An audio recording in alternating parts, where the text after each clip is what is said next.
বেলাল বলল, হুজুর রওজা শরীফ দেখলে আপনারা সহ্য করতে পারেন, আমার কলিজা বিদীর্ণ হয়ে যাবে, বিদায় দেন, আর কোনোদিন মদিনায় দেখা হবে। চলে গেলেন বেলাল সিরিয়াতের দামেস্কে। বহুদিন পরে স্বপ্নে আল্লাহর নবী গেলেন, ডাক দিয়ে বলেন, বেলাল রে, কেমন জুলুম তুমি শুরু করছো রে বেলাল, কতদিন হলো তোমার কণ্ঠের আযান শুনি না। একবার জোরে বলা যাবে কি ইয়া রাসূলুল্লাহ? বলেন নবী আছে না না? আরে নবীর আশিক, নবীর পাগল বেলাল সিরিয়াতে কি করে? নবীর দরবারে খবর হয় আযান শুনি না, নবী ডাক দিয়ে কয়, বেলাল রে আয় আয়, কতদিন হলো তোমার কণ্ঠের আযান শুনি না রে বেলাল।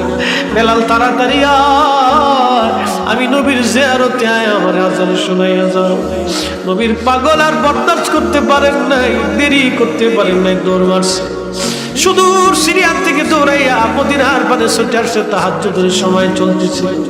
হযরত বেলাল জানি মুবারক, রওজা শরীফের জানি মুবারকের সঙ্গে মাথা ঠেকায় ঠেকায় বেলাল কাঁদতেছে, কাঁদতেছিল আর বলতেছিল, হুজুর নবী গো, আপনি আযান দিতে বলছিলেন, আসতে বলেছিলেন, গোলাম হাজির হয়ে গেছে। ইয়া রাসূলুল্লাহ, আসতে বলেছিলেন, আমি বেলাল আসছি। আযান দিতে বলছেন নবী গো, আগে আযান দিলে নামাজে দেখতাম। ইয়া রাসূলুল্লাহ, এখন আযান দিলে কি আপনি নবী নামাজে আসবে? পাগলের মতো হযরত বেলাল কাঁদতেছে। নতুন মুয়াজ্জিন এসে দেখে নবীর মুয়াজ্জিন বসে বসে কাঁদে। ডাক দিয়ে বলে, সাহাবীরা রে, শুনছো মদিনাবাসী, আয় আয়, নবীর মুয়াজ্জিন হযরত বেলাল ফিরে আসছে। সারা মদিনায় ডাকে রব পড়ে গেল। ঘর থেকে সব সাহাবীরা বের হয়ে দৌড় মারছে। মসজিদে নববীর মধ্যে সে দেখলেন হযরত বেলাল রওজা শরীফের পাশে বসে বসে কাঁদতেছে। আবু বকর সাহাবায়ে কেরাম ডেকে বললেন, বেলাল রে, আযান দাও, কতদিন হলো তুমি আযান দাও না? হযরত বেলাল ডেকে বলে, সাহাবীরা রে, আমি আগে আযান দিলে নবী নামাজে আসতো, বলো এখন আযান দিলে কি নবী নামাজে আসবে? আমি আযান দিলে কি নবী আসবে? বলো, আমি আযান দিলে কি নবী নামাজে আসবে? সালমান ফারসি ডাক দেখে, সাহাবীরা রে, আমরার কথা বেলাল আযান দিবে না রে, যাইয়া দেখো হাসান হুসেন ঘরের মধ্যে আসেনি।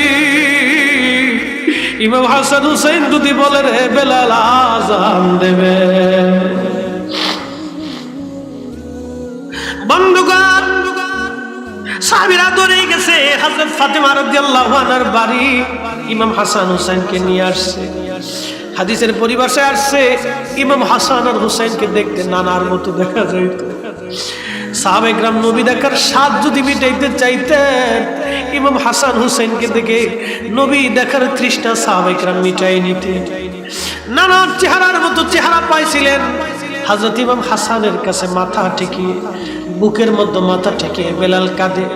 ইমাম হুসাইন রাদিয়াল্লাহু আনহুর বুকের মধ্যে মাথা ঠেকায় বেলাল কাঁদে। হযরতে বেলাল কাঁদতেছিল, ইমাম হাসানের বুকে মাথা ঠেকায় কাঁদে। ইমাম হুসাইন রাদিয়াল্লাহু আনহুর বুকে মাথা ঠেকায় কাঁদতেছিল। ঠিক এই সময় ইমাম হাসান ডাক দিয়ে বলতেছিল, নানার মুয়াজ্জিন, কতদিন হলো তোমার কণ্ঠের আযান শুনি। যেই কণ্ঠ দিয়া নানারে আযান শোনাইতা যাও, ওই কণ্ঠ দিয়ে আমরাও আযান শোনাও। হযরত বেলাল দৌড়ে চলে গেলেন। বনু নাজ্জার গোত্রের মহিলা সাহাবীর ঘরের ছাদের উপরে উঠে বেলাল আযান শুরু করলেন। আল্লাহু আকবার, আল্লাহু আকবার, আল্লাহু আকবার, আল্লাহু আকবার ধ্বনি যখন সারা মদিনার পাহাড় থেকে জাবাল উহুদ থেকে, আইর থেকে পাহাড়ের ধ্বনিগুলি বাড়ি খেয়ে খেয়ে ফিরে আসতেছিল। সারা মদিনা আযানের রোল শব্দ সারা মদিনার মধ্যে তাহাজ্জুদের সময় ছড়িয়ে গেল। ঘর থেকে সব সাহাবী বের হয়ে দৌড় মারছে, আশহাদু আল্লা ইলাহা ইল্লাল্লাহ।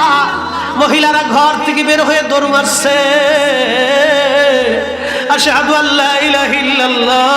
শিশু বাচ্চারা, যুবকরা ঘর থেকে বের হয়ে দৌড় মারছে। সবার একটা চিন্তা, নবী বুঝি ফিরে আসছে, নবী বুঝি ফিরে আসছে রে, নবীর মুয়াজ্জিন আসছে, নবীর মুয়াজ্জিনের কণ্ঠের আযান শুনি। সমস্ত মানুষের রওজা শরীফের মসজিদে নববীর ভিতরে ভিড় করে গুনগুন গুনগুন করে কাঁদতেছিল। সারা মদিনায় কান্না রোল পড়ে গেল, সারা মদিনায় কান্না রোল পড়ে গেল। হযরতে নবীর মুয়াজ্জিন আশহাদু আন্না মুহাম্মাদুর রাসূলুল্লাহ যখন বলছেন অজ্ঞান হয়ে পড়ে গেছে, জমিনের মধ্যে পড়ে গেছেন, তিনি আর আযান দিতে পারেন নাই, বেহুশ হয়ে গেলেন। একজনের কলিজার ভিতরে কতটুকু নবীর প্রেম থাকলে একজন সাহাবী বেহুশ হয়ে পড়ে গেলেন, তিনি বাজান হুঁশ ফিরে আসছে। হযরত বেলাল দৌড়ায় গেছেন সেই রওজা শরীফের জালি মুবারকের পাশে মাথাটাকে কাঁদা বলতেছিলেন, হুজুর আসতে বলেছিলেন, আমি বেলাল আসছি। আজান দিতে বলছেন, এই গোলাম আজান দিচ্ছে, আমি আজান দিলে নবী নামাজ আসতে,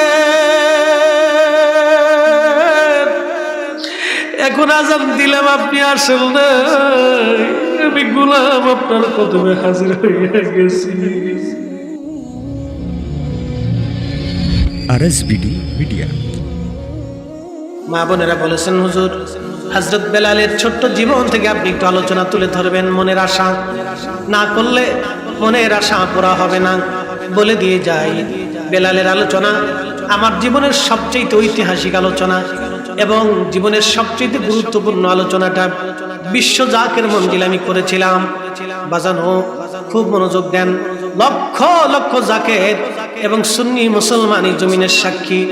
বাংলাদেশের এমন কোনো জায়গা নাই রে যেই জায়গায় না যাওয়ার পরে লোকেরা বলছে হুজুর হযরত বেলালের ওয়াজ শুনেছি। পরশুদিন একজন ভাই বললেন, ভাই যান প্রত্যেকদিন তাহাজ্জুদের সময় রহমতের সময় আমি উঠি, আমি এমন কোনো রজনী নাই রহমত আমি পালন না করি, তাহাজ্জুদের সময় আমি নামাজ না পড়ি। ভাইজান উঠার পরে ওযু করে আপনার এই ওয়াজটা আগে শুনি, তারপর আমি তাহাজ্জুদে দাঁড়াই যাই, একবার আওয়াজ তুলে বলা যাবে কি মারহাবা। আপনারা হয়তো জানেন না, বিশ্ব জাকের মঞ্জিলের সেই দিন ঐতিহাসিক সেই আলোচনায় ওই মাঠের ভিতরে একজন জাকের ভাই কাঁদতে কাঁদতে মারা গিয়েছিলেন। আপনাদের হয়তো জানা নাই, ওই দিন আসার পরে যেই জানাজাটা হয়েছিল সেই জাকের ভাইয়ের জানাজা, উনি ওই মাঠে কাঁদতে কাঁদতে স্টক করে ওইখানে মারা গিয়েছিলেন। কাঁদতে কাঁদতে নবীর প্রেমের আলোচনা, আপন মুর্শিদের মহব্বতের আলোচনায়, প্রেমের আলোচনায় কেঁদে কেঁদে জাকের ভাই ওই অবস্থায় ওইখানে তিনি ইন্তেকাল করেছিলেন। আমি মনে করি ওনার মতো ভাগ্যবান আমরা কেউ হতে পারি নাই, কারণ নবীর প্রেমে কেঁদে কেঁদে যেই মানুষটা কবরে চলে যায়, আল্লাহর ডাকে সাড়া দেয়, সে নিশ্চয় আল্লাহর মকবুলিয়ত মানুষ, নবীর আশেক, কোনো সন্দেহ নাই। কথা বলেন ঠিক কিনা? ওই রাতে আসার নামাজের পরে ওনার জানাজা হয়েছিল। ভাইজান খুব মনোযোগ দিয়ে শোনেন, হযরত বেলালের আলোচনা লক্ষ লক্ষ কোটি কোটি মানুষকে কাঁদিয়েছে। এই আলোচনাটি এতই হৃদয়স্পর্শী, কোনো দল নাই, কোনো দরবার নাই, সকল মতের, সকল দরবারের, সকল তরিকার, সকল মাযহাবের সকল নবী প্রেমিকদেরকে কেঁদে কাঁদিয়েছিল। অন্তরে যার নবীর প্রেম ছিল সেই কেঁদেছিল, কিন্তু যার অন্তরে নবীর প্রেম নাই তার চোখ দিয়ে পানি আসবে না, এটাই স্বাভাবিক, কারণ পানি অনেক বড় দামি। হযরত বেলালের আলোচনাটা খুবই সেনসিটিভ আলোচনা। যদিও বিশ্ব জাকের মঞ্জিলে দাঁড়িয়ে দীর্ঘ সময় পর্যন্ত আমি আলোচনা তুলে ধরেছিলাম, লক্ষ লক্ষ জাকেরা হাওয়া করে কেঁদেছিল। বিশ্ব জাকের মঞ্জিল এমন একটা হালত হয়েছিল, ভিতর থেকে বাহির একবারে ওযুখানা পর্যন্ত মানুষেরা কেঁদেছিল। মানুষ হাঁটছিল আর কাঁদছিল, মানুষ বসেছিল আর কেঁদেছিল, মানুষ দোকানে ছিল শুনে শুনে তারপরেও তারাও কেঁদেছিল। লক্ষ লক্ষ কান্নার আওয়াজে আকাশ পাতাল সেই দিন ভারী হয়েছিল। আল্লাহর কসম করে বলি, এটা মুফতি জহিরুল ইসলাম ফরিদির জীবনের কোনো ক্রেডিট না বাপ, আল্লাহি তাল্লাহি বিল্লাহি, এটা আমার জীবনের কোনো ক্রেডিট না, এটা আল্লাহর নবীর ভালোবাসা। নবীর ভালোবাসায় মানুষ কেঁদেছে, আমার কোনো ক্রেডিট না, এটা আল্লাহর নবীর ভালোবাসায় কেঁদেছে। আমি আশা করি আল্লাহ যাতে এই উসিলায় আমাদের সবাইকে মাফ করে দেয়। আওয়াজ তুলে জোরে বলেন আমিন। হে রাসূল তোমায় ভালোবাসি, অন্তরে শুধু মুখে নয়, জান্নাতের আশায় নয় হে রাসূল, জাহান্নাম কেউ ডরি না। তোমায় পাওয়ার আশায় মন ছুটে যায় মদিনায়, তোমায় পাওয়ার আশায় মন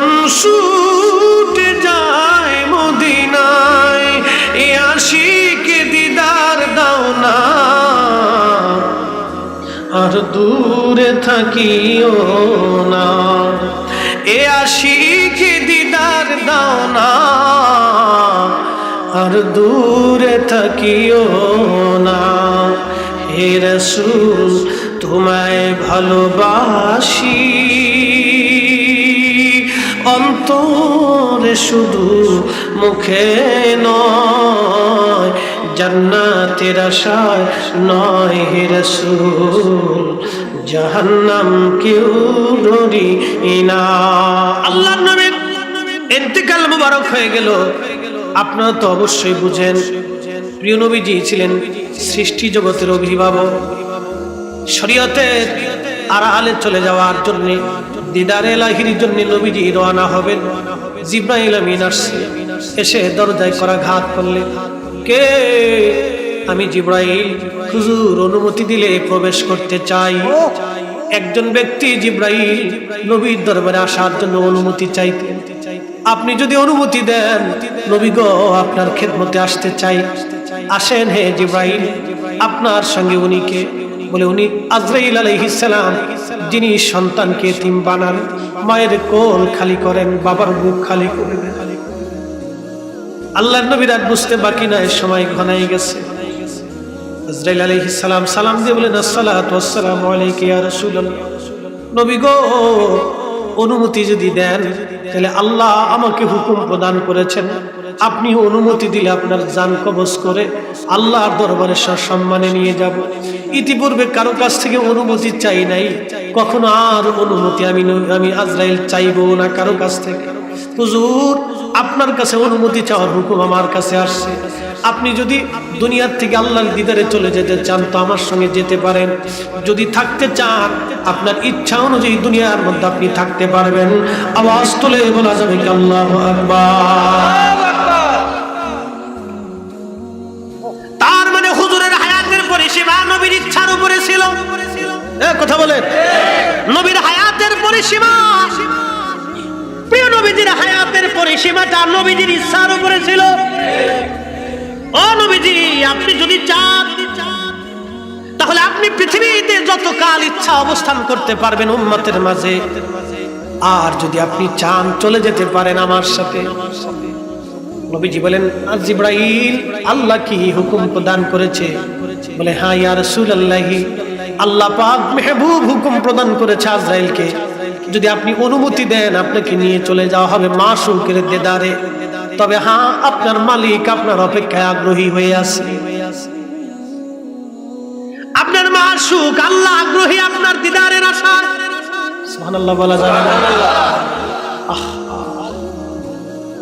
নবী আমার চোখের পানি ছেড়ে দিয়ে বলে, আজরাইল আর দেরি না রে, আমি আমার মাশউকের দিদারে যাইতে চাই, আর দুনিয়াতে আমি থাকবো না রে আজরাইল।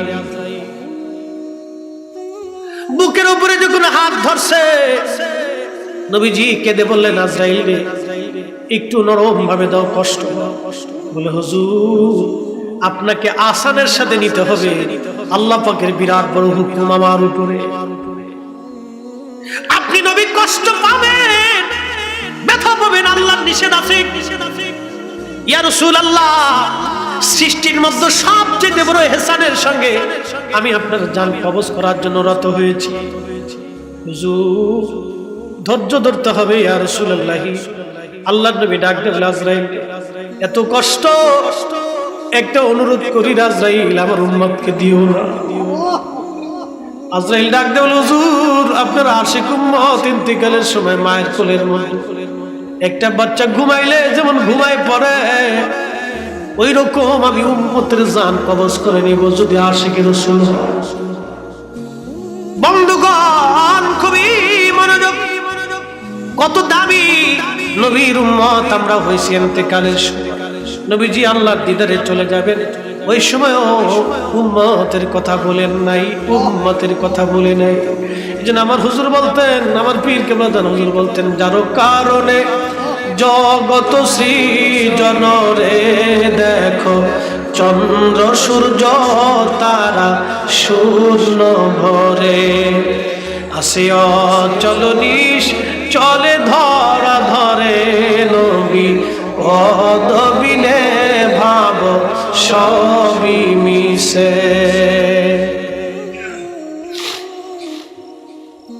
বন্ধু, নবীজির ইন্তেকাল মোবারক হয়ে গেল, সারা মদিনাতে কান্নার রোল। নবী নাই, সাহাবীরা পাগলের মতো হয়ে গেল। শিশু বাচ্চারা পর্যন্ত খাওয়া দাওয়া বন্ধ করে দিছে। কিতাবের মধ্যে আসছে মায়ের দুগ্ধ পর্যন্ত বাচ্চারা খাওয়া বন্ধ করে দিছে। বনের পশু, মদিনার উট, দুম্বা, ছাগল, ভেড়া, গরু, গাধাগুলি খাওয়া বন্ধ করে দিছে। আমার নবীজির একটা উট ছিল কাসওয়া। প্রিয় নবীর ইন্তেকালের সময় থেকে একেবারে 3 দিন পর্যন্ত খাবার পানি কিছুই মুখে দেয়, শুধু চোখ বেয়ে পানি পড়ছে। একটা প্রাণীর হৃদয়ে যদি নবীর প্রতি এরকম ভালোবাসা হয়, তাহলে একটু অনুমান করেই বুঝেন সাহাবীদের হালতটা কেমন হয়েছিল। পাগলের মতো সাহাবীরা দিক শূন্য বিষণ্ণ হয়ে গেল। কেউ অজ্ঞান হয়ে পড়ে রইল, কেউ একদিকে আকাশের দিকে তাকায় রইল। খাওয়া দাওয়া বন্ধ, সারা মদিনায় কান্না ঢুকিয়ে ঢুকিয়ে মানুষ কান্না করে। কিছুদিন পরে হযরত বেলাল ছোট্ট একটা গাঠুরি নিয়ে হযরত আবু বকরের সামনে এসে দাঁড়ায় গেল। আবু বকর রে, বিদায় দাও, আর মদিনায় দেখা হবে না। আবু বকর, সিরিয়ায় চলে যাব। বেলাল রে, কি জন্য তুমি সিরিয়ায় যাবা বলো? তোমাকে কেউ মারছে নাকি গালমন্দ করছে না? তোমার কিসের অভাব? আবু বকর, বেলাল বলো। বেলাল ডাক দেয় বলে, আবু বকর, আমার যে অভাব কোনদিন কি তুমি পুরা করে দিতে পারবে রে আবু বকর? আবু বকর রে, আমার নবীজি আজান দিলে নামাজে আসতো। আজান দেওয়ার পরে আমি আমার নবীকে নামাজে দেখতাম। নয়ন যুগল দেখে আমি আমার চেহারা মোবারক দেখে নয়ন যুগল আমি জুড়াইতাম রে আবু বকর। আজকে আজান দেই কিন্তু নবী নামাজে আসে না। আবু বকর, আমি আজান দিলে কি নবী আইনে দিতে পারবা রে?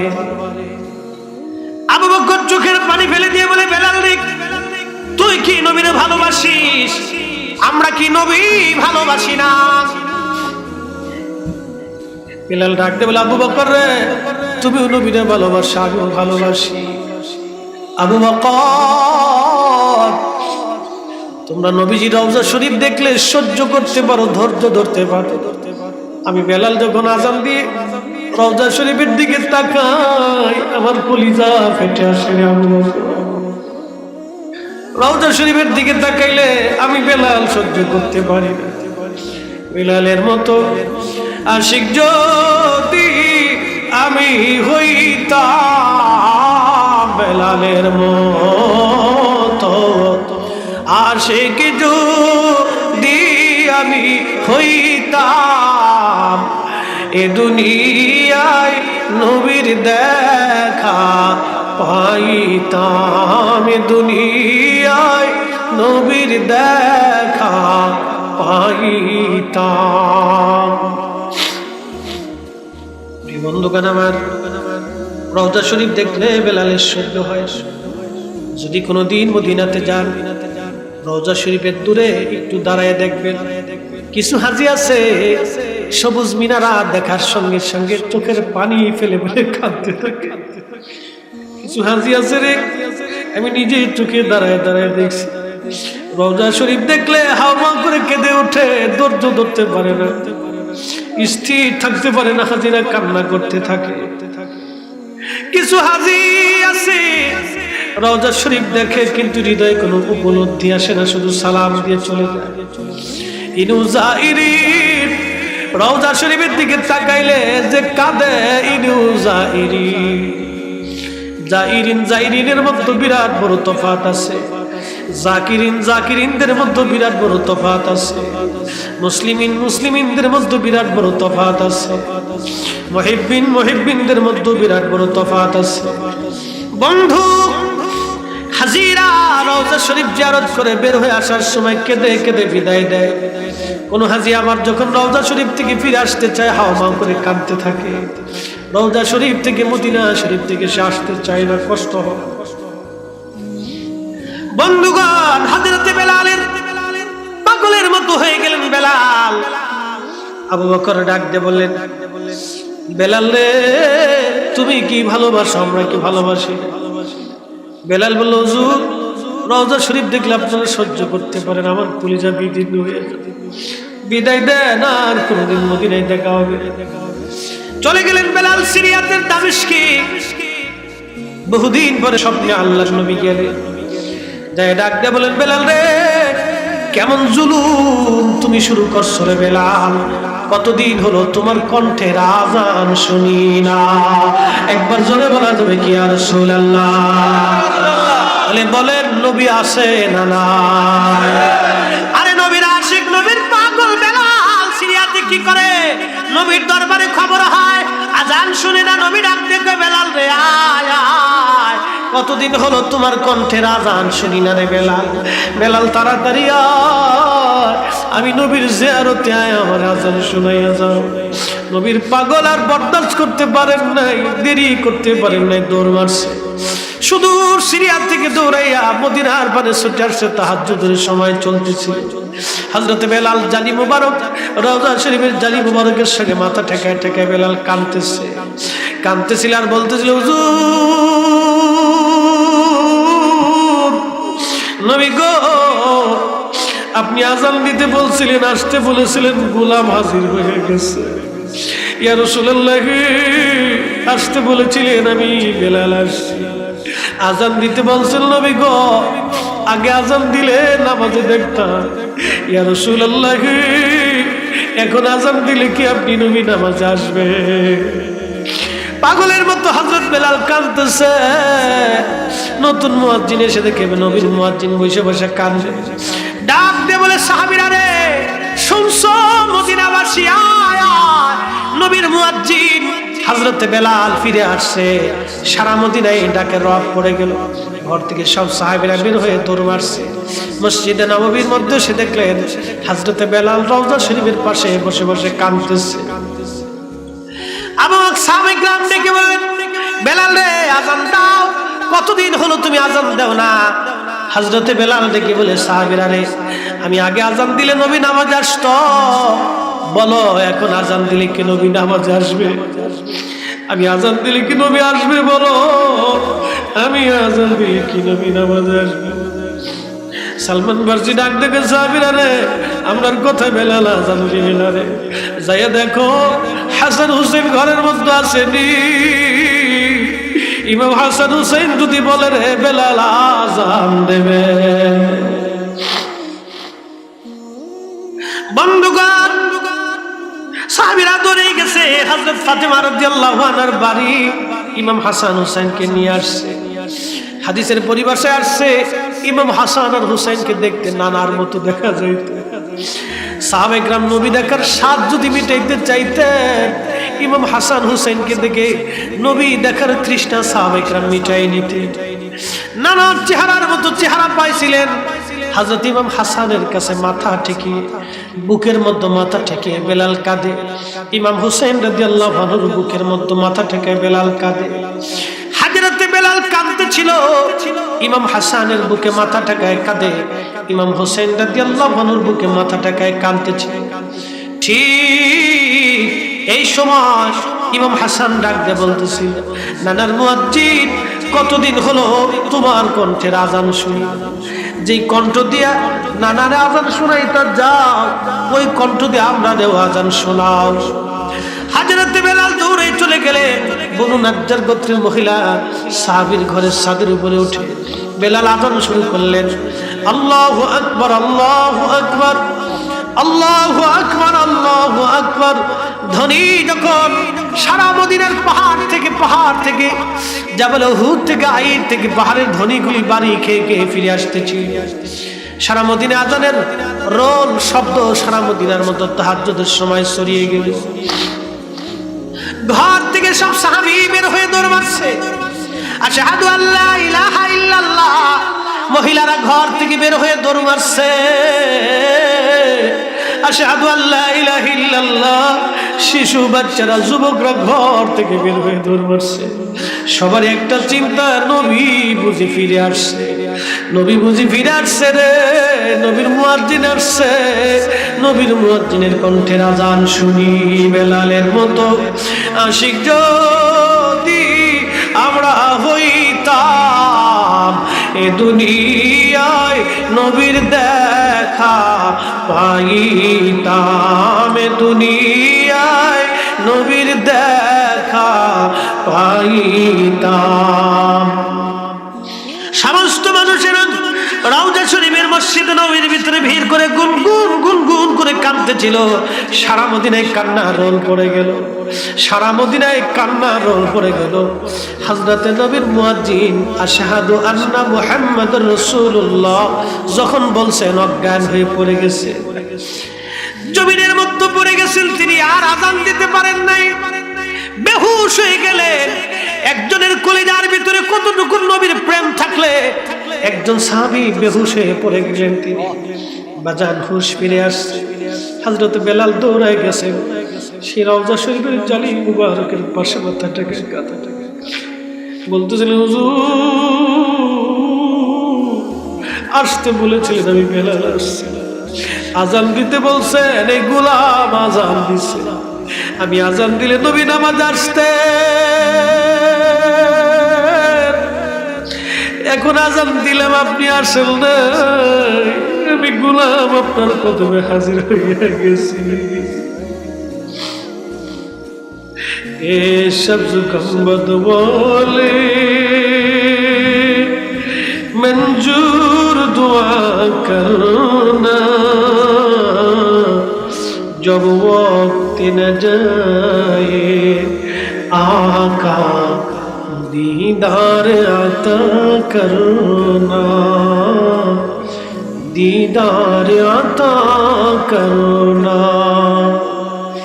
ए शब्द गुंबद वाले मंजूर दुआ करना, जब वक्त न जाए आका दीदार आता करना।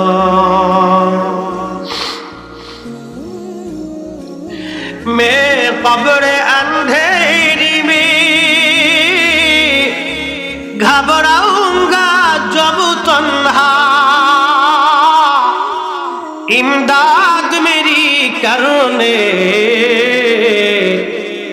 आ जाना रसूल अल्लाह, इमदाद मेरी करने आ जाना रसूल अल्लाह। रोशन मेरी तुर्बत को लिल्लाह जरा करना, जब वक्त न जाए आका दीदार आता करना, दीदार आता करना। ভাইরা আমার, হযরত বেলাল সিরিয়াতে, নবী মদিনার থেকে সিরিয়াতে তশরিফ নিয়ে বলেন, বেলাল আসো, আজান দিতে আসো, আমি আজান শুনি না কতদিন। নবীজি বলেন, মান রানি ফিল মানামি ফাকাদ রাল হক, যে স্বপ্ন আমাকে দেখলো সত্যি আমি নবীকেই সে দেখলো। জোরে বলি সুবহানাল্লাহ। ওয়াজ আমার শেষ। যেই নবী স্বপ্নে উম্মতকে দেখা দিতে পারে, কথা বলতে পারে, আসতে পারে, দিদার দিয়ে ধন্য করতে পারে, সেই নবী বলেছে ফাকাদ রাল হক, সত্যই আমি নবীকেই দেখছো। আমি নবী আসি, ছবি আসি না।